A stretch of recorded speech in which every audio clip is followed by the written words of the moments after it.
Hello and welcome to the AUA Focus Series, a podcast channel by the AUA Media Lab. I'm Alina Gharabegian, Provost at AUA here, and today I'll be speaking with Armen Der Kiureghian, AUA co-founder and President Emeritus, whose book, From Earthquake Tragedy to Beacon of Light, the story of the American University of Armenia, has just been published here in Yerevan. Armen, welcome. Thank you very much for being here to share with us the history of the university and to talk to us about your book, which is also about the history of the university. Thank you, Alina, and thank you, the Media Lab. 30 years strong now, and the university is flourishing and is on a continuous growth trajectory. It has changed immensely from those early days. Can you tell us a little bit about those early days? When things were brand new for the institution, and maybe share with us some of the vision of the founding of the university and some of the people who were involved. Yes, of course, it's a long story, but I will go very brief. The idea for the university came about as a result of the Spitak earthquake, and that's why the book mentions that in the title as well as chapter 1. Alina Gharabegian and I were members of a reconnaissance team of seismologists and earthquake engineers that were sent by the Academy of Sciences to then the Soviet Union, Armenia. It's important to realize. And of course, we were very much affected by what we saw. And we realized that proper earthquake engineering knowledge was lacking. And at that time, we talked about bringing some young students to the United States to train them in modern methods of earthquake engineering. 2 months later, after the earthquake, I came back in February of 1989, and there was a meeting of professors of the Polytechnic then. And for the first time, I met Yuri Sarkisian, who was the rector of the Polytechnic there. And everybody was talking about how the diaspora could help Armenia with recovering from the earthquake.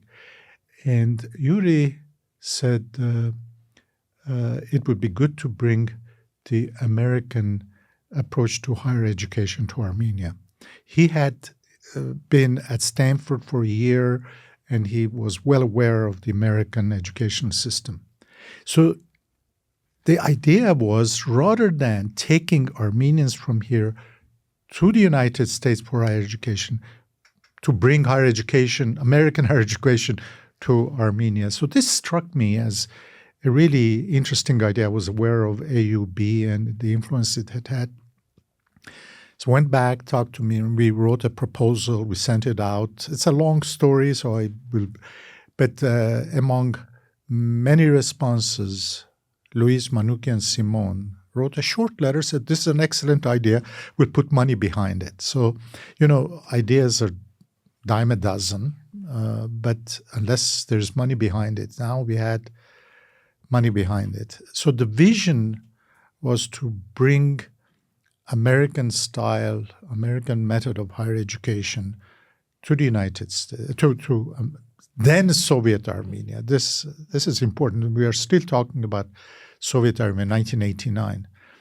And, the characteristics of the American approach to higher education, liberal arts approach, student-oriented. Students have a lot more role in doing research, in expressing their views, disagreeing or arguing or discussing evidence-based soft skills, even for those who are in engineering and sciences. All these were the elements that we thought were missing in the Soviet educational system, and also, I must say, European system. They're transforming now, but at the time it was also more of the traditional approach to higher education. So the vision was to bring this to Armenia. And the early days were extremely difficult because of the blockage at the time. You remember? So we are talking about 1991 when the classes started. That was one of the worst years in Armenia in terms of the effects from the blockade, from the war in Nagorno-Karabakh. Was lack of electricity, lack of food, lack of water, and so to start the university under these conditions was very difficult. And I must say, in the early years, now I can say that, but at that time I would not say. We were just solving problems as we went along. I mean, it was not that we had resources and big staff to address all problems. So we were solving problems one at a time as we went ahead. And of course, now, 30 years later, it's amazing. I am amazed as to how the university has evolved from its very modest and challenging beginnings to what it is today. It must be extremely rewarding. Extremely rewarding, yes, and gratifying. Sure, yeah. Early on, there was a group who gathered to sign a memorandum of agreement, and you just mentioned Louise Simon, the benefactor who was there at that signing, at that meeting. And at one moment, Louise asked you right before the signing, she said, "Who are you?" Yeah. And yes. and that seems to have been, and it has a prominent place in the book, and I've heard you talk about that. Can you tell us a little bit about why she asked that, what she meant, and why that was an important question, a defining question for you? This was August 3, 1989. There was this first conference of Armenian engineers and scientists of America that Alina Gharabegian was chairing the conference. Yuri Sarkisian and Edward Kazarian were sent from Armenia as representing, because the Armenian Soviet government by then was fully behind this project. And so they sent these two representatives to join us. So Mihran, Louise Simon, myself, and Edward Kazarian and Yuri Sarkisian met. We had prepared this memorandum of understanding as to what each of us, what roles we had, what we were to do. And in fact, in the morning we discussed this, and then at noon I saw Stepan Karamardian, and I told him, I said, I knew him as the Dean of Business at UC Riverside. I said, Stepan, we're discussing the possibility of establishing an American. He said, oh, I want to do that. I want to start a business. So I invited him, and he joined us in the afternoon. So in the afternoon, Stepan Karamardian was also there. And I was reading this memorandum of understanding that we were all to sign. And then Louise said, in the middle of my talk, said, who are you?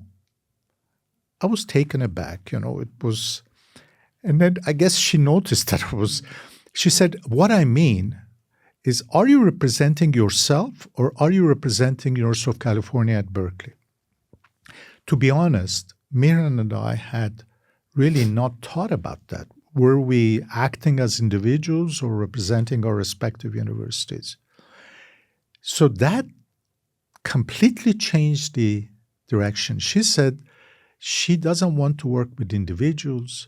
She wants to work with institutions.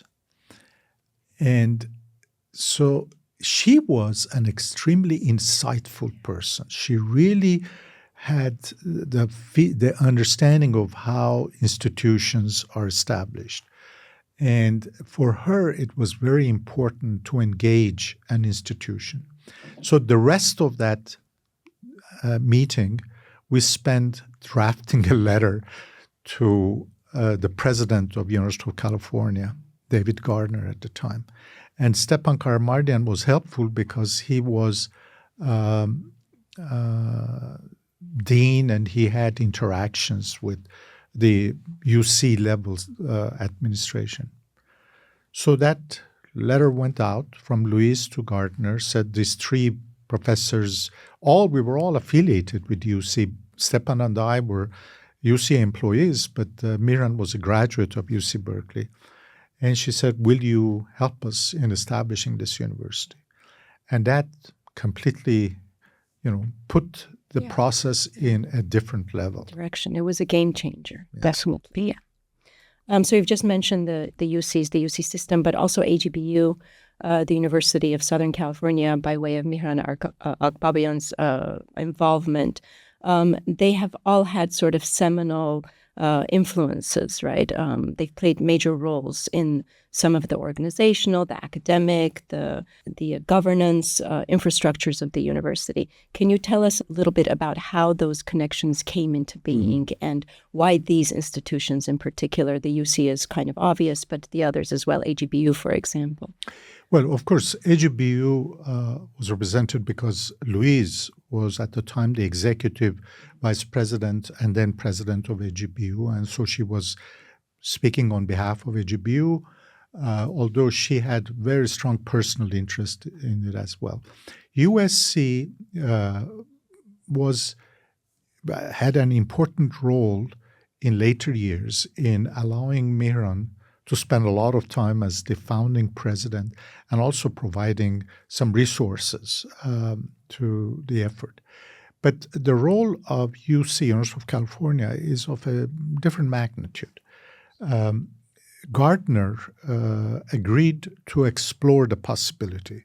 Interestingly, for UC at the time, having international connections, and particularly in the Soviet Union, was very attractive.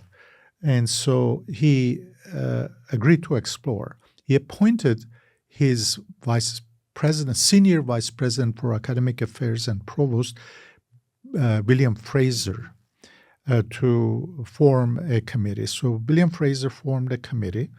A delegation headed by him came to Armenia in July of 1990 to explore and assess the potential for establishing an American university. We were here about 10 days. We visited many places. And so we went back and the team prepared a report, and I'm pretty sure the report was reviewed by higher-ups, the State Department, the CIA, and all those, because, naturally, because this was the Soviet Union. And finally, in early 1991, decision was made to go ahead. And then, later in September of 1991, a formal affiliation agreement was approved by the regents of the University of California. And this affiliation continues to this date. As a result of this affiliation, UC over the years has provided tremendous support. All chairs of the Board of Trustees have been acting or former provost of the UC system. This is the second person in a huge university system that spends a lot of time directing the board. But other very important assistance, our endowment is managed by the UC Treasurer's Office at minimal cost to us and a tremendous benefit to us. We receive legal, HR, academic support in kind from UC specialists in these fields, and many others. So this affiliation continues today. Every 10 years, it has been renewed. Very good. And that's not very easy for them because they're a public institution and we're a private one outside the country. Yes, the American University of Armenia is the only university in the world that has this very special connection to UC. Why? Somehow it happened, and I must say, they are very happy about that. It's not like a burden. If you read in the book the statements by Judd King, in fact, when the affiliation agreement was approved by the regents of UC, they applauded. The board, the regents applauded after their own unanimous vote. They applauded. And Bill Fraser has a remark again in the book that in all his dealings with the regents, there was no case where the regents applauded. This is a yeah. They're lucky, and we're lucky. Yeah. You already spoke a little bit about the challenges in the first year. The year 1992, the winter of 1992, was particularly challenging.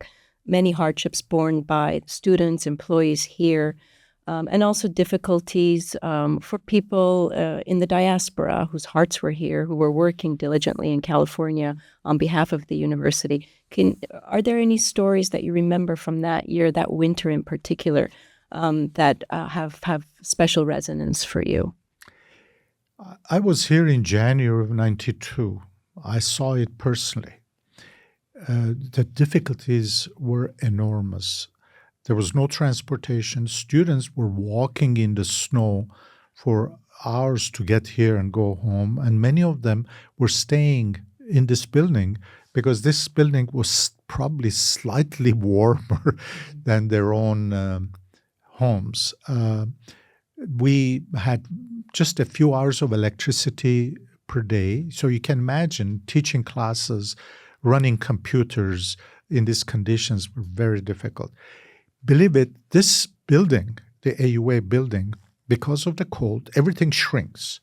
So there are, in the main hall, there are these columns that have marble cladding. It turns out reinforced concrete shrinks more than marble. And as a result, because of the cold, marble claddings were popping out. So here you have a university where you had to deal with things like that. So what did we do? We had packing tape, and we taped all these marbles so they don't fall until the weather got warm. And but there were problems like this that you had to deal. No university has to deal with. And in the issues classrooms, like chalk was missing, and chalk was missing. I mean, everything had to be imported. Yes. Everything had to be. And imagine if a professor goes to class and there's no chalk, who do you blame? You blame the president, the dean, and everyone else. The major difficulty, was we were all absentees. Mir Gharabegian was president, but he was also chair of a department at USC.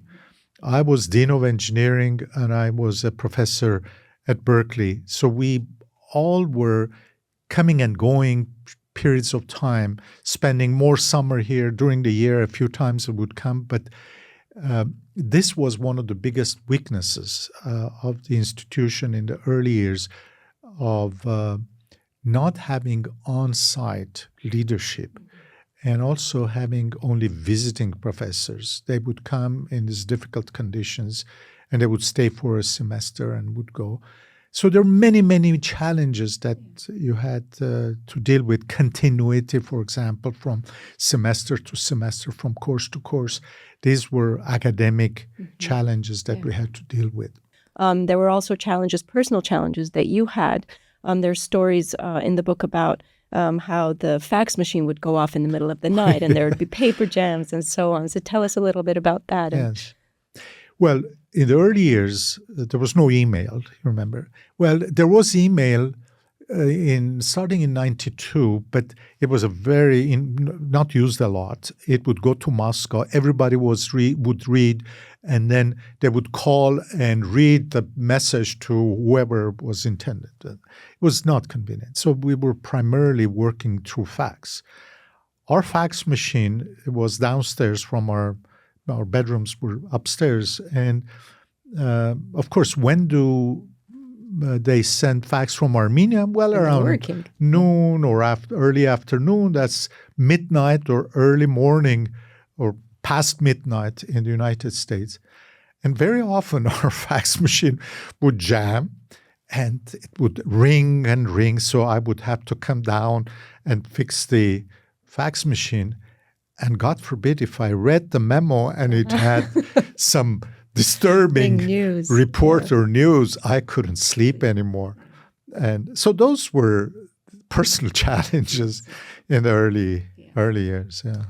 So the ASHA grants, we've had several ASHA grants, WASC accreditation, several research centers, the influence of AUA in the region, in the educational landscape of the country and the region, that AUA has influenced tremendous community outreach that we've had, that's institutionalized, that's organized community outreach, expansion into an undergraduate program.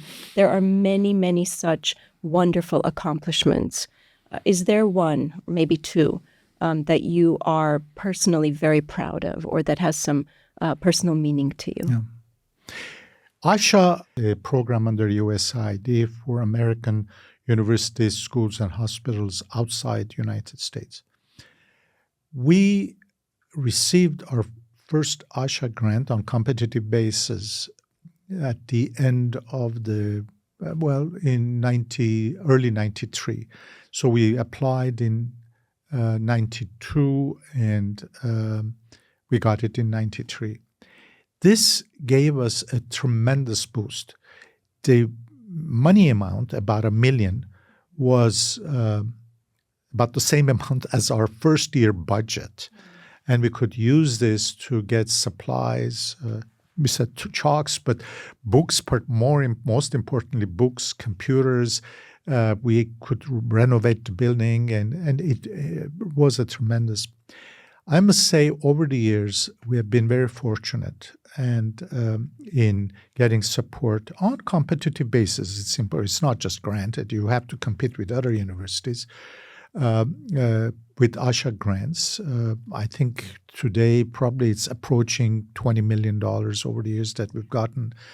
And what I'm most proud about is that we have been very good managers of these grants. ASHA has even asked AUA to give advice to other universities as to how we manage, because they have been so happy with the way AUA has managed these funds. So I'm very happy about that. And I must say without any doubt that if it wasn't for ASHA grants over the years, we would not be anywhere close to where we are today. So I'm very grateful to that. Also grateful to U.S. Embassy. The second example, the U.S. Embassy, because they also have supported many grants. The second area that I'm really proud of is the accreditation that we received. I remember this was during President Harun Armenian's time, that he conceived the idea of applying for accreditation.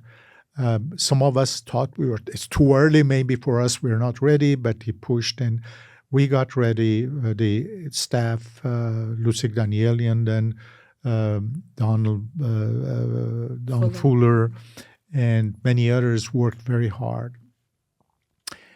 And Tom Samuelian worked very hard. And it's a very complicated process, candidacy and reviews of capacity, reviews of academic programs. So it took, I think, 3 years from the start. Eventually, in February of 2007, we received our initial accreditation for 7 years. Usually, this is from 6, 7, 8, 9, 10 years maximum.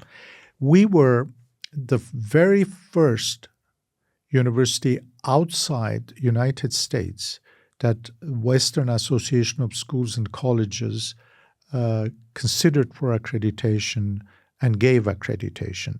This is the same agency that gives accreditation to University of California campuses, Stanford, Armenian schools in California, and so on. Then, of course, we got reaccredited in 2014 for 9 years, I believe. And a year ago, 2023, we were again reviewed and reaccredited, this time for 10 years. And in fact, in each of these processes, we've received a number of recommendations, do this, do that.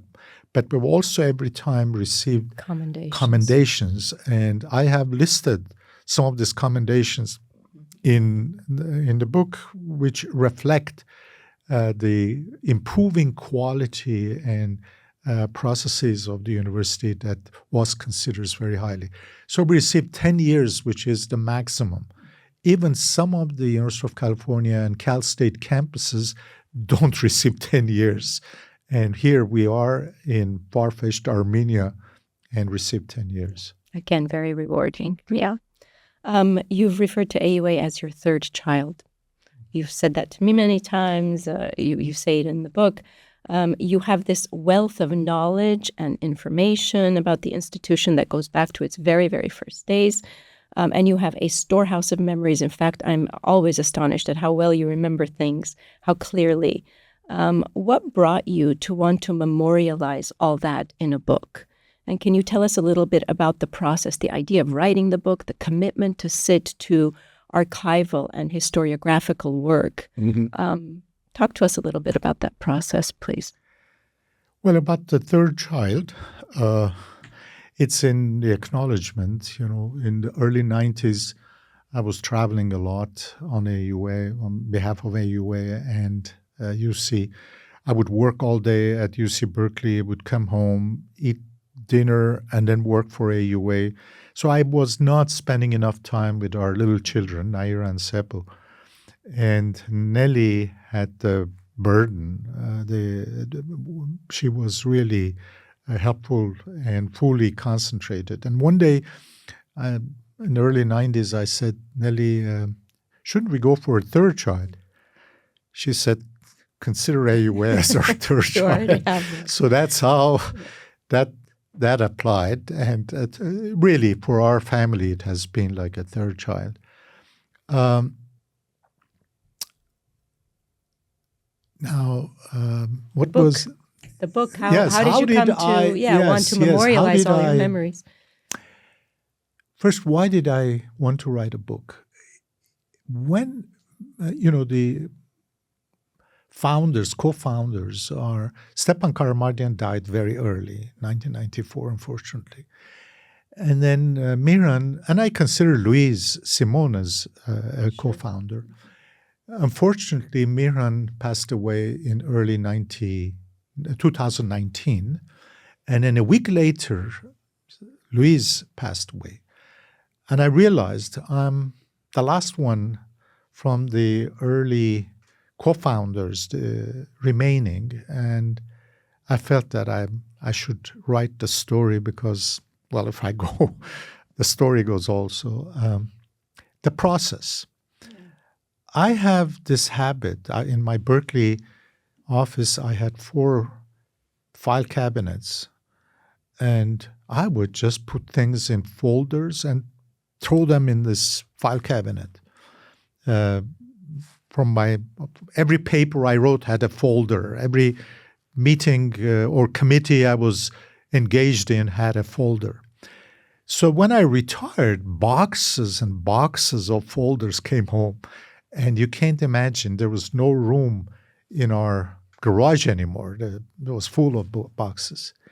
And the AUA folders were in this 2 big boxes. I ordered them. I spent a lot of time ordering chronologically. And then I also got a box of rather important documents from Miran's documents from Elizabeth Agbabian, for which I'm very grateful to her, and I've acknowledged that as well. So I didn't want the book to be my personal memories alone. Of course, that plays a significant role, but I wanted things to be documented. I'm an engineer. Engineers rely on proof of things. Data. Yes. So I spend a lot of time ordering things in chronological order. These folders that I had, every board meeting, I had the agenda, the minutes, president's report, other memorandums, any other documents, reports. They were all in these folders. And it also came to AUA in the library. I'm thankful to Satanik Avakian, the librarian, who helped me with the archival material. I also copied and took a lot of material from here. I must say, these hard copies are up to about 2004. After that, of course, everything went Digitized, electronic. yeah. Now I have folder after folder in my the computer. So this is the process, and I read everything, enormous amount of reading, and I picked up things. There were many things I could select. I did a certain selection of topics that I thought were important in the evolution of the university. And I tried to bring in reports that other people had done, visitors, people who, for example, Miran had asked certain individuals to come and review a certain process and give a report. Those reports were available, and presidential reports were available. So I tried to rely as much as possible on things that were consistent with my memory, but were also documented in some way. So you will see lots of quotations in the book, purposely because I don't want to be the only one that remembers this happened or that happened, but hear it from, for example, about the weather conditions. Some visiting faculty in early years wrote articles about that. I have quotations, or how the way classes were conducted. So that was my approach. So the book is a huge compilation, right? So it's a collaboration by many people and their efforts. Are there special people you'd like to thank?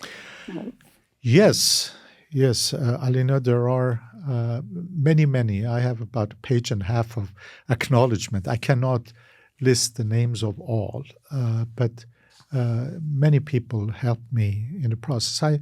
I'm very grateful to the AUA Press, its director, Shoshana Avakian, who spent a lot of time making this a reality, printing of the processing and printing of the book. I'm grateful to Osana Markarian, who did the design and layout. I'm grateful to a few individuals who read the book from the beginning to the end and gave me very constructive, very useful comments. These include my wife, Nelly. Elizabeth Agbabian read some early chapters of the book. And Anahit Ordian read the whole book. And, she is one of the people that have longest memory. She has been a student and then an employee of AUA since the beginning. So she was very helpful in making sure things were accurate or not missing. And so she was very helpful. And I'm also grateful to my editor, who is you, Alina. I'm grateful to you. I know you did this editing under pressure, time pressure. And so readers, if they find any errors, and they will, they should blame me, not you, for I know you did this under time pressure. So I'm grateful to all of those. I've also expressed thanks to many others, but I want to single out Yuri Sarkisian. He was a tremendous person, a good friend. He constantly encouraged me, write that book.